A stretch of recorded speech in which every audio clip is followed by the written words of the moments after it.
হরে কৃষ্ণ। আজ আবারও চলে গিয়েছিলাম আমাদের কানলায় যে মহিষমর্দিনী মায়ের পুজো হচ্ছে সেই পুজো উপলক্ষে আজ মেলা দেখতে এবং মাকে দর্শন করতে।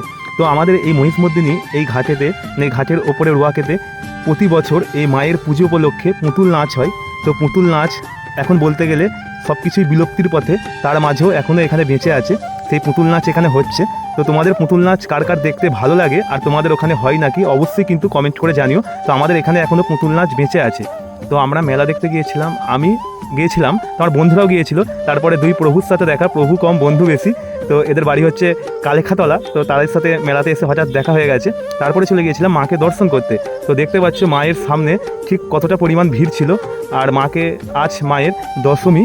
তো সকলে মিলে মায়ের কাছে এসে মন ভরে যে যার মতো করে পুজো দিচ্ছে এই মায়ের কাছে।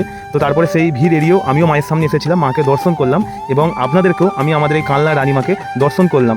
এই মায়ের অনেক ঐতিহাসিক কাহিনী আজও বিরাজমান, হয়তো তোমরা অনেকেই জানো কম বেশি। তো আমার আগের ভিডিওতে আমি একটু এই মায়ের কাহিনী তোমাদেরকে শুনিয়েছিলাম। তারপরে বন্ধুরা তাদের গার্লফ্রেন্ডের জন্য কিছু জিনিসপত্র কেনাকাটা করছিল। আমি আর কি করব, আমার তো আর গার্লফ্রেন্ডকে নেই যে কেনাকাটা করব। তো ক্লিপের এমনই দাম বলেছে, ও দাম শুনে চলে যাচ্ছে বন্ধুটা, শেষ পর্যন্ত কিনলো না। তো এই মেলায় এসে নাগরদোলাগুলো কে কে চাপতে ভয় পাও অবশ্যই কমেন্ট করে জানিও। সকালে ভালো থেকো, সুস্থ থেকো, আর দেখা হচ্ছে পরের ভিডিওতে।